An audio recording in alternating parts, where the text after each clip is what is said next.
back, everybody. So in today's video I am going to try and get the engine off of the RD4 so we can continue this project. It's getting cold out and winter is coming, and I want to have, you know, some progress made on this before winter gets here. So stay tuned. Alright, so first things first, we need to tip this back that way with the tractor.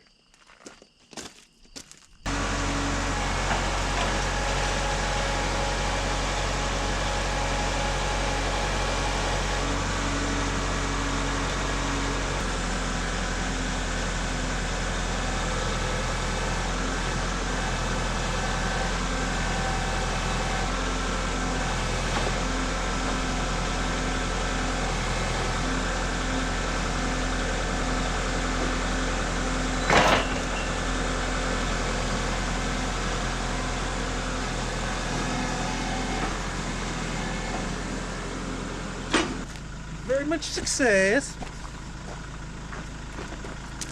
Okay, now that that's out of the way, got to take this panel off next. It's like a 9/16.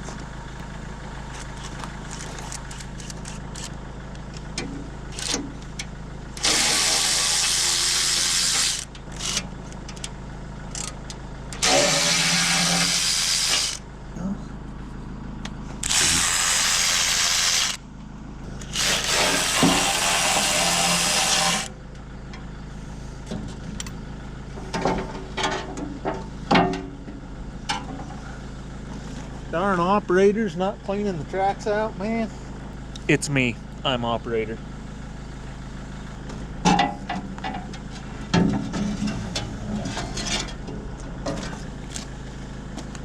you go. None of that fat miles.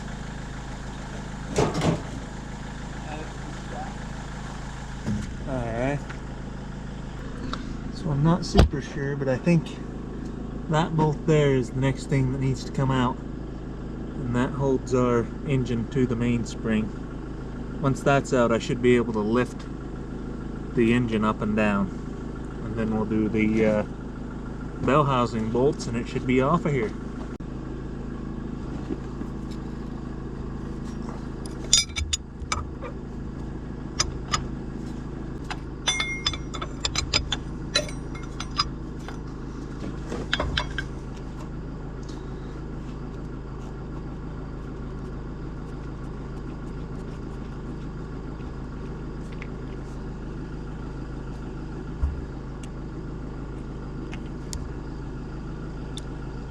Alright, that's done. Let's go to the other side.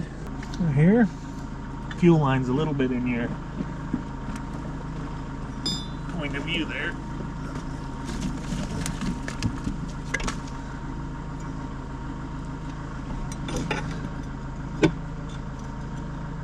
That bigger. That's interesting. It's two different sizes. Oh man, it's bigger than the biggest wrench I have here. Right. Well, it's not bigger than the crescent wrench.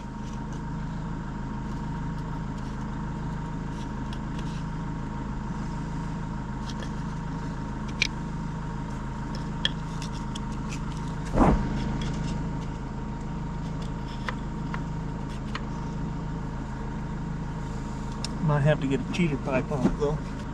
Oh, let's see what we can find for a cheater pipe around here.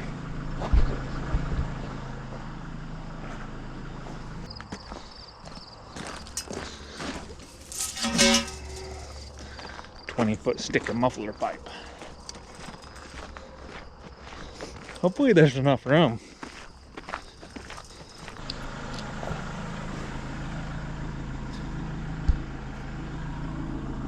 Got our crescent wrench, and we got our cheater pipe.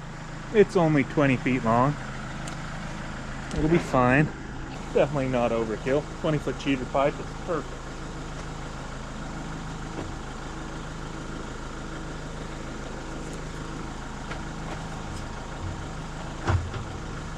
Hey, it worked. I didn't even break the crescent wrench.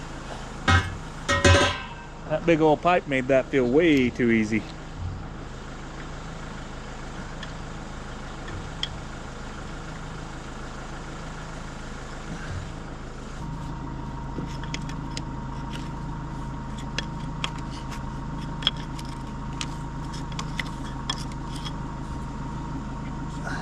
Almost too big of a nut to slip off.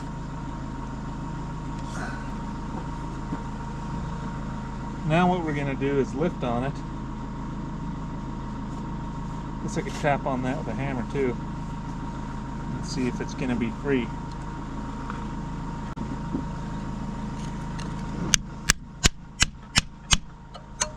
Oh yeah.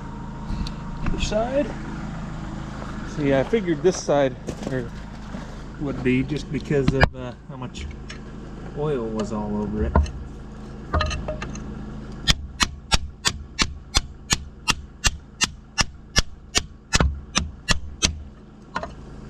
I guess now we can go down and undo all these bell housing bolts. I'll just probably leave the top two on each side. Then we'll lift up on the front just to make extra sure it's going to be free, and then undo those bolts. The four I'm going to leave. Alright, you see these bolts here? I'm going to try and find a place where I can park you guys where you won't be in my way. I'm going to try and long arm myself so I don't have to crawl under the tractor, and hopefully I can reach everything. This one down here is going to be the most difficult.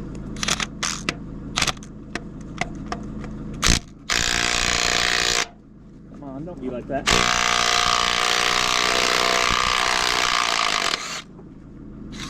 There we go. Yeah, so we have three here. We'll take this one out also.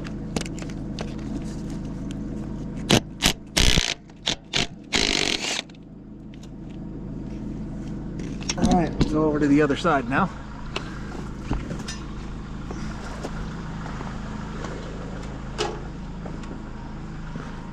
And it's dirt. Oh man. Whoever operated this last really needs a swift kick in the pants. It's me.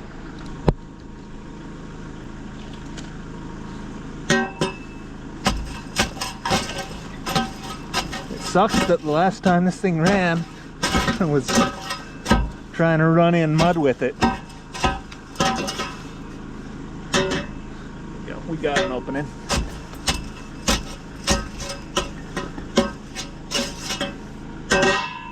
And the operator's always leaving dirty tracks for the mechanics to deal with. It's me.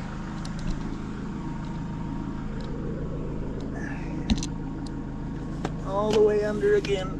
Oh, I think that's it. Come on.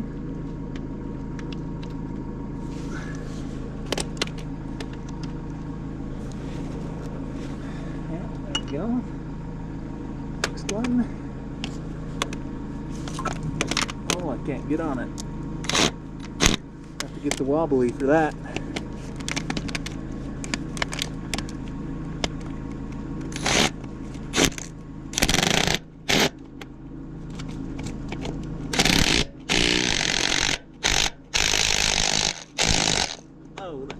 My gun stopped.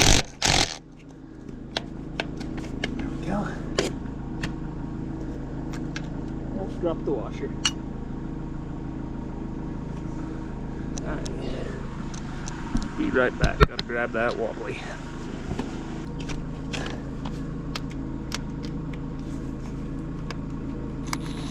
But that's how it always is. You know, it's the last one that's always in the worst spot. Zero desire to come out. Got lucky. Oh. Try not to drop the whole thing. There we go.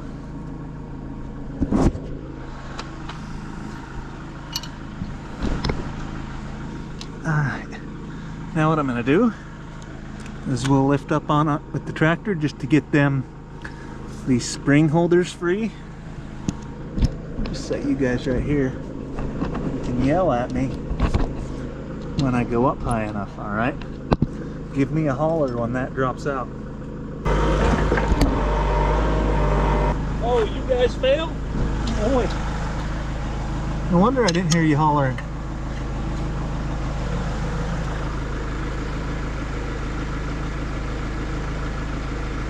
Alright, now I think what I'm going to do is we're going to set it back down onto the mainspring. And I am going to see if I can get a floor jack underneath the middle to hold the transmission up. And then we'll undo those other bolts and hopefully we can rock it back and up and out of here.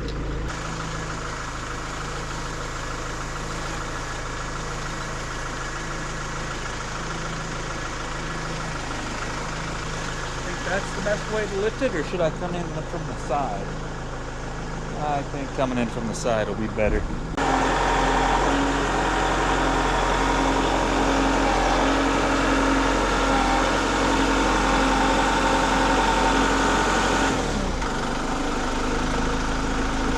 Alright, now I gotta figure out where I want to put my lift points on, and I gotta go find a jack. Alright, so here's my plan. I'm gonna loop a chain from here around the fork, same on the other side.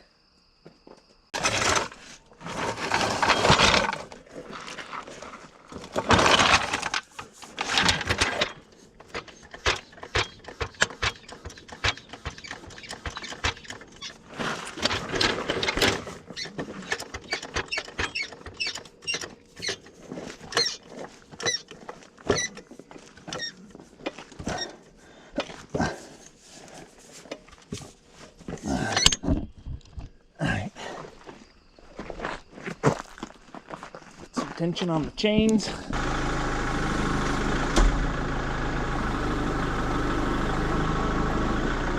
I guess now we just let bad things happen.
Stupid hydraulic safeties that make it so you can't tear things apart piss me off.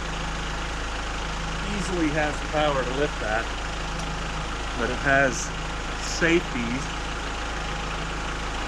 that make it so it doesn't.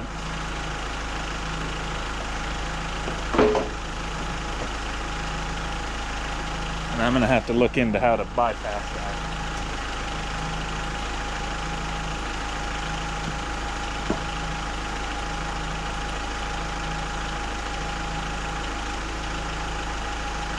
Meantime, I'll get it closer to the forks.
Alright folks, that sums up this episode. We got the engine out. This tractor looks a whole lot smaller without the engine in it. And it was everything that Kubota could do to lift it, which is dumb. Like I said, I'm going to look into maybe turning up the hydraulic pressure on that, because it should have lifted it a lot easier than that. But anyway, that's the way she goes. Got her over here.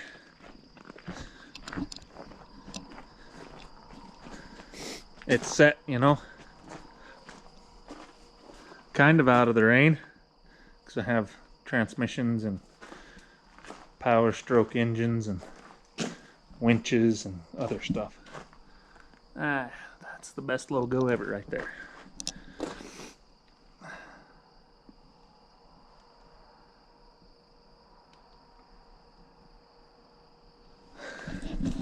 Alright guys, if you enjoyed this video, go ahead and hit that thumbs up button. Hit the subscribe button if you want to continue following this 1938 RD4. I think it's actually a 37. It's a 37. Whatever. If you want to continue following this 1937 RD4 rebuild. And we're going through the transmission right now. The engine's pretty much good. I need to do like a timing adjustment on the injection pump. I have a brand new pony motor that'll go back on it when I go back together. So next episode we'll probably be pulling the gears out of this, and they're not in good shape. That's how you know a machine was a good machine, is when it's completely worn out, because that means it was reliable. Anyway, thanks for watching. We'll see you in the next one.